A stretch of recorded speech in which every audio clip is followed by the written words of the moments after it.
Okay, once again, a warm welcome to ABP Network's Southern Rising. Ricky Cage, three-time Grammy Award winner. How does it feel? Do you get it every so often that whoever's saying your name says, Ricky Cage, three-time Grammy Award winner? Yeah, of course. It's first of all, it's a huge honor for me to be here. Thank you so much for having me. It is a surreal feeling for sure because growing up in Bangalore, making independent music, making non-mainstream music, it always felt like an unattainable dream or a dream that you could not even think about, because you'd watch the Grammys on television and that was the end of it. But then actually winning my first Grammy Award when I was 33 years old, and and then after that winning another two more, it's just an amazing feeling to represent India on such a large stage, especially creating Indian music. So lots of young musicians out there in the crowd as well. What were the first 33 years like before you won your Grammy? We'd like to know more about that. How did music start? What were the challenges faced? Okay, that is quite a long story, but I'll try to encapsulate it into as short a thing as possible. So while growing up, I was always two things. I was an environmentalist and I was a musician. Two pillars that pretty much dictated my whole life and all of my life decisions. So while my classmates and my siblings and my friends were fascinated by television, by cartoons, by video games, for me, my ears were always more important than my eyes. So the center of my universe was always my music system. My father had this huge music collection. I would listen to music all day long. And my father did not just have the hits of that particular era, but he also had a lot of obscure music and a lot of cultural forms of music from different parts of the world.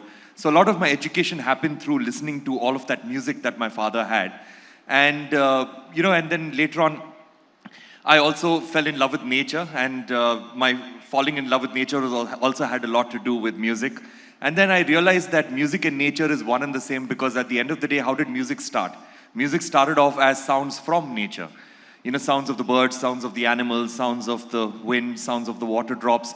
And then we humans started imitating those sounds. Then we started pulling objects from nature to make musical instruments like bamboo flutes and boxes of seeds and animal skin as percussion instruments. And it's only for the last 1 or 2,000 years that music has actually become academic with notes and scales and rags and things like that. But music and nature has always been one and the same. Then, of course, I started off a professional musical career, and my musical career was more commercial. I was doing a whole lot of ads for... What is the kind of... because nowadays you're known for your music, which is closely connected to nature, environment. But to earn a living, what were the commercial jingles and commercial stuff that you did? No, I did a lot of them. When I started off my musical career, I think in about 1998, all the way for about 13 years during my commercial musical career, I did more than 3,500 commercials. So I did commercial for pretty much every brand that you can imagine and their competitor, and in different parts of the world. And after doing this for so many years, it sort of struck me that these big brands have understood the power of music, so much so that they're ready to spend a few $1,000s on me to actually create a piece of music for them to sell something, because they're always trying to sell something. And not only that, they're ready to spend a few $1 million to actually air this music on television and radio. So they understood that music is a very powerful language for communication and for them to sell something. But it's a very powerful language for communication, and not only that, a very powerful tool to retain that communication deep in the consciousness of, of the listener. So that is when I realized that I need to harness the power of music, because I feel so strongly about so many things, whether it's social impact or whether it's the environment or climate change. So I need to harness the power of music, to make this world a better place, and that's what started off a new journey of mine. So did you go around telling people about the jingles that you made after you became famous, or is it the other way around? Did those guys who got those jingles made from you now label it as composed by Ricky Cage, three-time Grammy Award winner?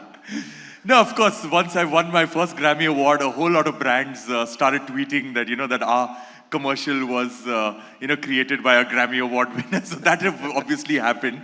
But nevertheless, it's not something to feel bad about. It was something that I felt proud about, yeah. So here we are at ABP Network's Southern Rising, and we have three-time Grammy Award winner Ricky Cage. For those of you who just joined in, I don't know why you were late, but anyway. Lots of questions about your connection between environment and music. Help us understand music, environment, how do you connect the two? What's the connection? Which one is the inspiration for? So I guess for me, I'm always inspired by nature in my music right now, because previously during my commercial musical career, the way I would make music is that somebody would come to me with a brief and I would create music based on that brief and they would pay me money for that. But right now my career has changed, where whenever I feel inspired, I make music based on that. If I feel inspired by nature, I make music on that. If I feel inspired to communicate about human and animal conflict, I'll make music on that. If I feel inspired to communicate about climate action, then I will create music on that. So it's all based on how I'm inspired by it. And when it comes to nature itself and celebrating nature, I've always felt that there are two ways to do that, to go about that when it comes to music. How I compare it to is like taking a picture of somebody or making a painting or a portrait of someone. So when you take a picture of someone, then what happens is that based on the lighting conditions and based on the surroundings, you get a verbatim representation of what is going on at that particular point of time on a photographic plate. Whereas if you make a painting of someone, then you can get a little bit of the soul of the person into your painting, because it's an interpretation of the person you're making a portrait of. It's the same with me about nature. Rather than recording sounds of nature, and rather than recording, animal sounds and incorporating that into my music, I like to paint my music. I like to, to write music for, let's say, a flute and get the flute to interpret what I felt about nature. Or get an orchestra or a string section to interpret what I feel about nature. Or get a guitar to interpret what I feel about nature. So that is the way that I make my music. I don't actually record sounds of nature, but what I do is that I interpret the sounds of nature through musical instruments, because that's what I love doing. Right. I'd like to touch upon the fact that your parents are from North India, and yet you call yourself a proud South Indian. You're from the southern states, that's what you say. You can understand a few languages. How does that work at home and now? So of course, I was actually born in the USA. I was there for about 6 years. My father is a doctor, and he was a doctor there in North Carolina. And when I was 6 years old, that's when my family decided that we will move to India, the whole family, because my parents wanted to bring me up and my brother up in India. So my father and mother traveled the length and breadth of India, and then they chose South India. They chose in particular Bangalore. But the reason why they chose Bangalore was that Bangalore was the only city in the whole of India where we did not have any relatives. So that is the reason why they chose Bangalore. So Bangalore is the city where I grew up. Everything that I am is due to Bangalore and South India. So that is why I always say that my father is from Rajasthan, my mom is from Punjab, but I am a proud Kannadiga. And here you are at the Southern Rising Summit. Okay, there was one meeting with the Prime Minister that actually changed your life and made commercial Ricky Cage into an environmentalist Ricky Cage. We'd like to know about that. Sure, so after I won my first Grammy Award in 2015 for my album Winds of Samsara, I was invited by the Honorable Prime Minister for a quick meeting. I was told that it's going to be a quick 5-minute photo op meeting.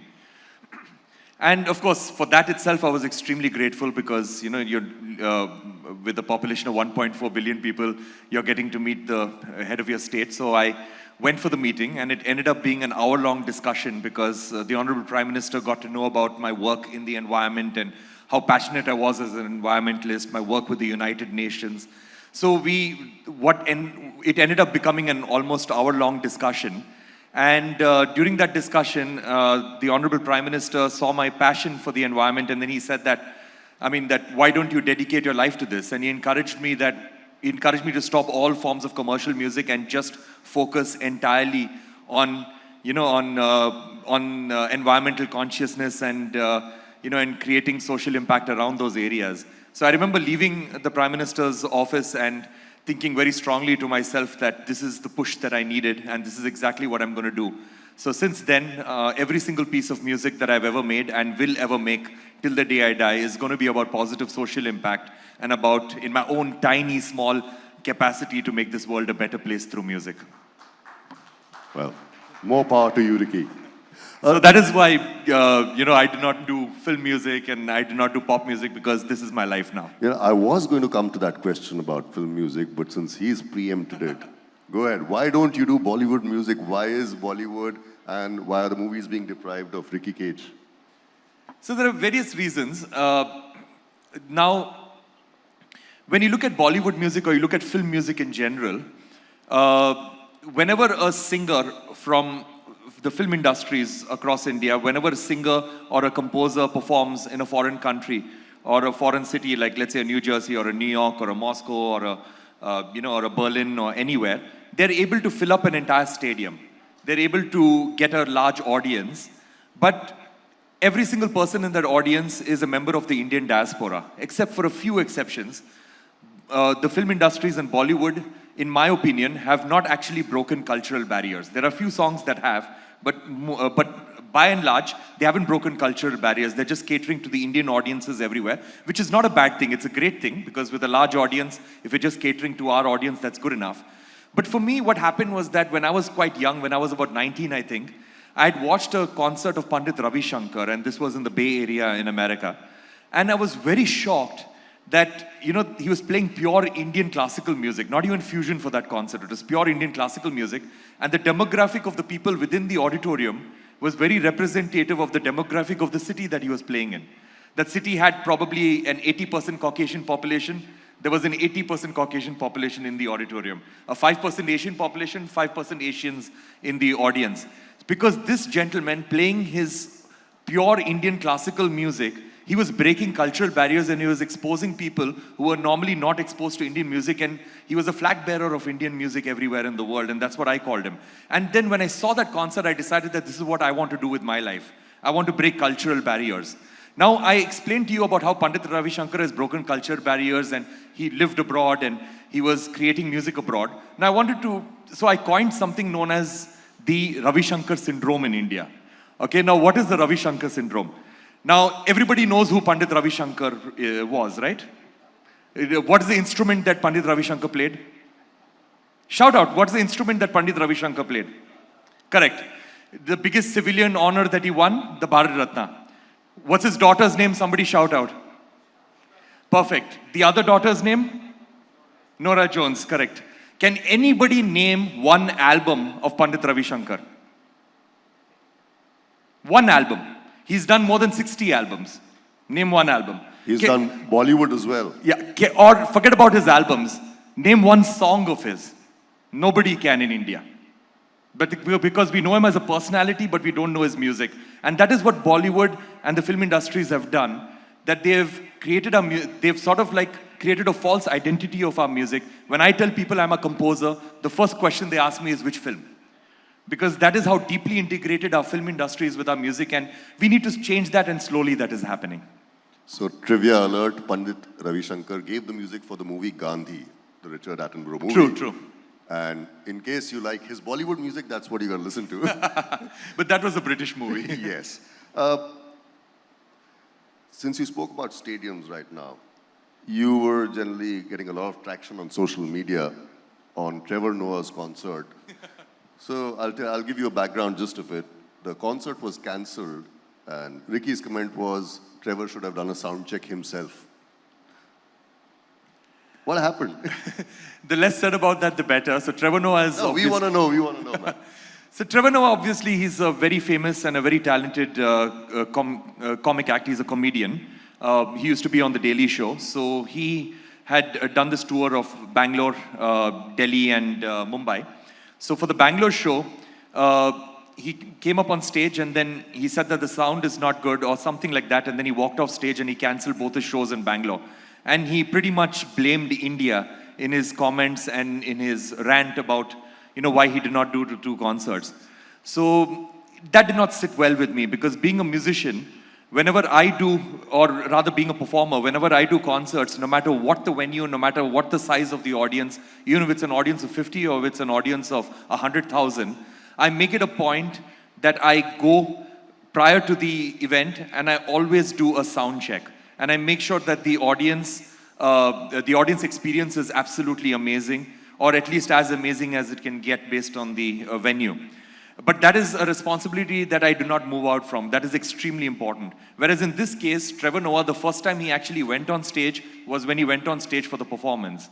So for him, it's all right if you don't do your sound check, it's all right if you're busy, but then if you do not do your sound check and if you do not actually test the equipment yourself, then you do not have the right to blame an organizer. And you do not have, and especially you do not have the right to blame an entire country, which has hosted so many comedians and has hosted so many big musical acts from all over the world. So you do not have the rights to actually do that because you have moved away from your own responsibility. So that's what I tweeted about, and I think I basically, and a lot of people agreed with me on that, that you cannot just blame a country, you cannot blame a city for having a bad show when ensuring that that show was successful is your responsibility. I fully agree with him. Even before we came on stage, he did a full sound check with me, of me. But coming back to your music, so music, nature, you travel a lot. What are the places that you've traveled to make music? As in, does it come naturally or you just go there with your instruments, and how does it work? So I'll give you an example. When it comes to climate change, all of us know that climate change is the biggest existential threat we've ever faced as a human species. Now, I did an album in 2015, an album called Shanti Samsara. It was my epic album for environmental consciousness, featured 500 musicians from over 40 countries. Wherever in the world, in every corner of the globe, I could find a musician who felt as strongly as I did about climate action. I basically collaborated with them. So this album was launched by our Honorable Prime Minister and the then French President in 2015 at the Paris Climate Change Conference, which happened in December in 2015. Now, what is the Paris Climate Change Conference? It was the biggest conference of nations in the history of our planet. 195 presidents and prime ministers coming together under one roof to understand what is this climate change, what can we do in terms of climate action, how do we mitigate the effects of climate change and build a better future for our future generations. So during this climate change conference, every single world leader had to go up on stage and give a presentation for about 10 or 15 minutes. One world leader who absolutely caught my attention was President Anote Tong of the island nation of Kiribati. Now, Kiribati is a Pacific island nation, as I mentioned. This gentleman, the president of Kiribati, he went up on stage and he gave a 30-second presentation. All that he said when he went up on stage was that all you 195 countries present here, please pass a resolution that ensures that my people of Kiribati stay above the water. Now, that was a very powerful statement. So then I studied about Kiribati, realized that it used to be 33 inhabited islands. Now it's 21 inhabited islands because most of the islands are going underwater, and they are predicted to be the first country in the world that's going to go completely underwater due to climate change. So I went to Kiribati, spent 3 weeks over there, spent a lot of time with their president.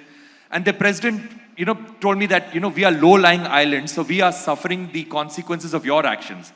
Because if all of our countries, like developed nations and developing nations, if we could build domes around our borders and keep our carbon emissions and pollution within our own borders, then countries like Kiribati have nothing to worry about.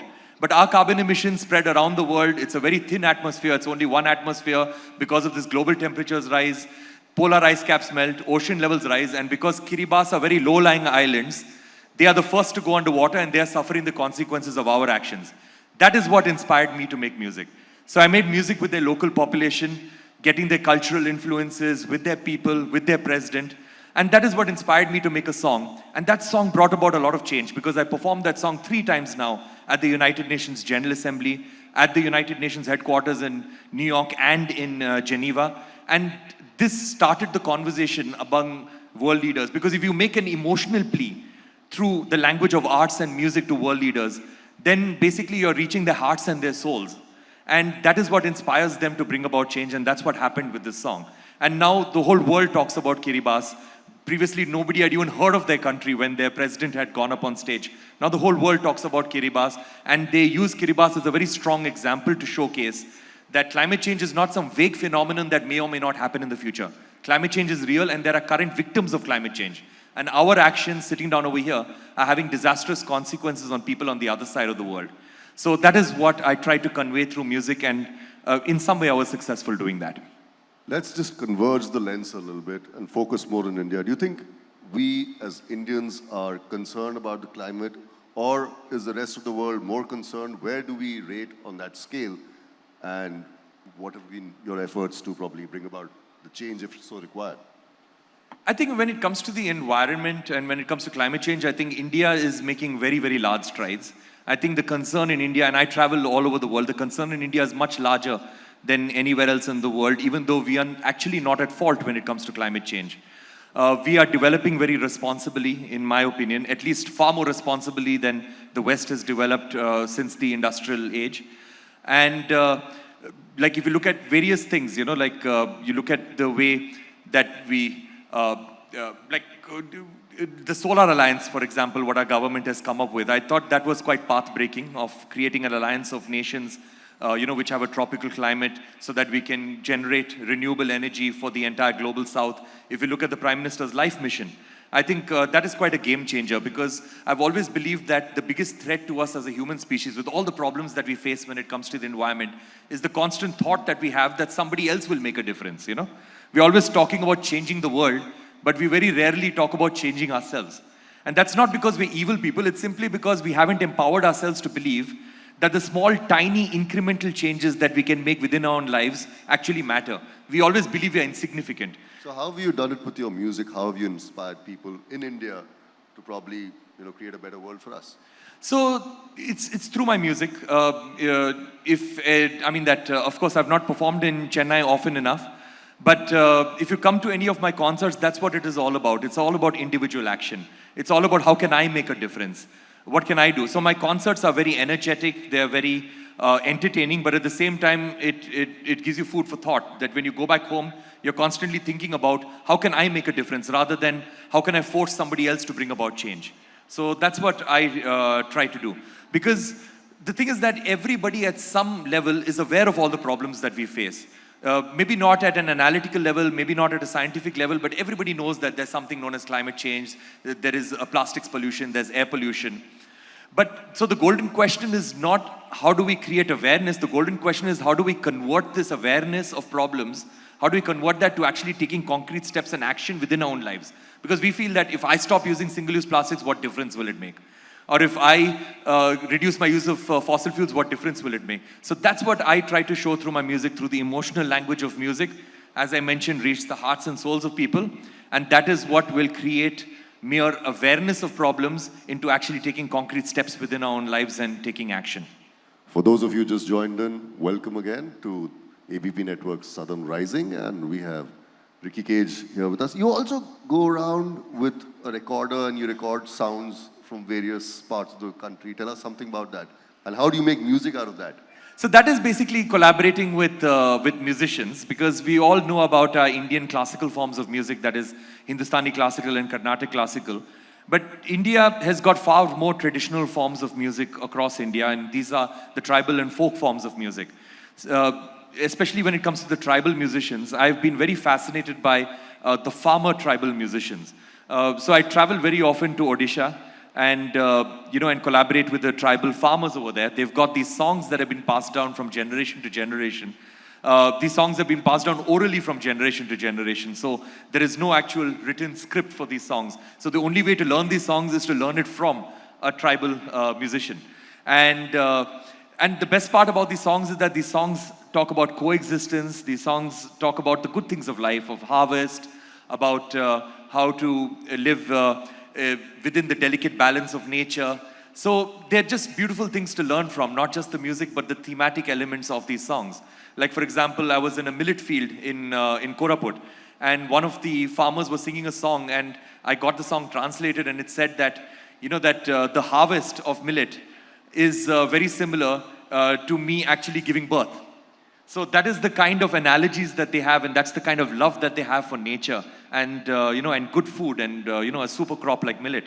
So this is the kind of songs that I love recording. Then also in North Karnataka, also in the Northeast. Also, I've collaborated extensively with the Baul musicians in Bengal because these songs and these forms of music are at the threat of extinction because a lot of the people who practice these forms of music have these songs, as I mentioned, passed down orally, and most of them are not continuing the practice. So I think a few of us need to actually document these songs so that these songs live on forever and the whole world learns from these songs. Because the thematic elements, I think, apply to the whole world. And if we only follow these ancient practices and these ancient ideas, then climate change and all of these problems of species extinction and deforestation will be a thing of the past. Well, let's hope that happens. Talking more about music, and since we are at the Southern Rising Summit, which are the musicians from this part of the country that you actually listen to and make it a point to listen to anything new that they've made from the southern states? Which of them? There are lots of them actually, especially the classical musicians. Like Jayanti Kumresh, I'm a huge fan of hers.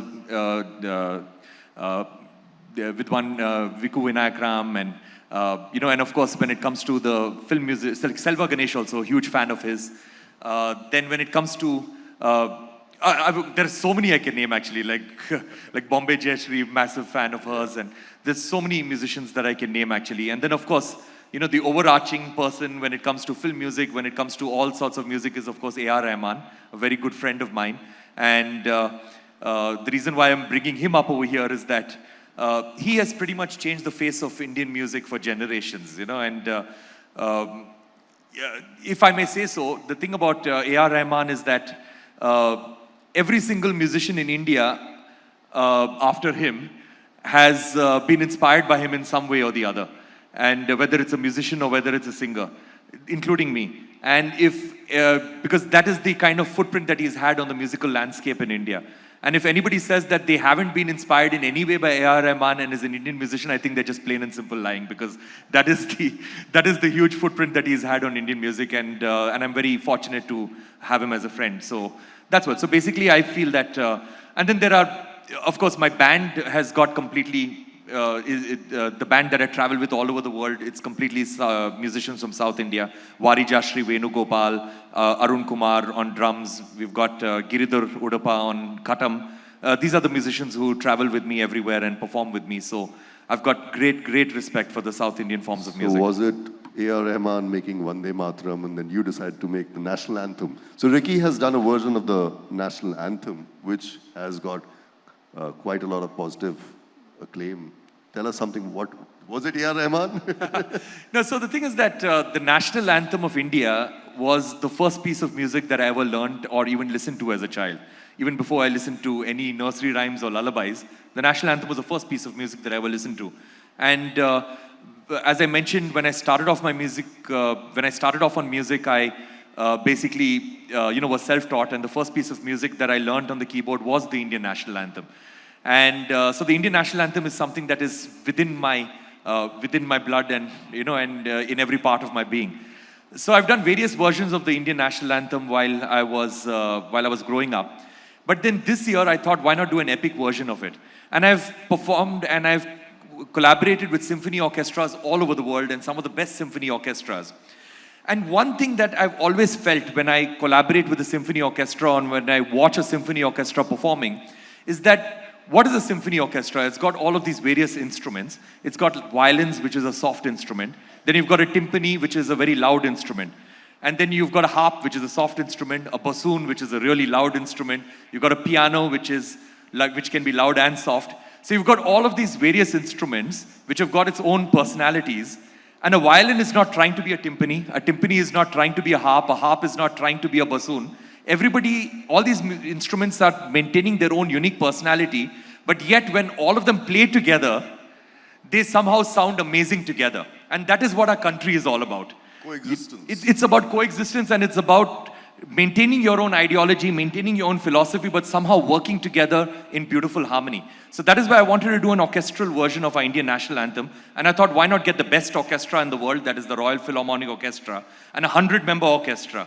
So I conducted them at Abbey Road Studios, recorded this version, and of course there was a little subtext where, after ruling us for 200 years, the best British orchestra performing our Indian national anthem conducted by an Indian composer, so that there was a little bit of subtext over there.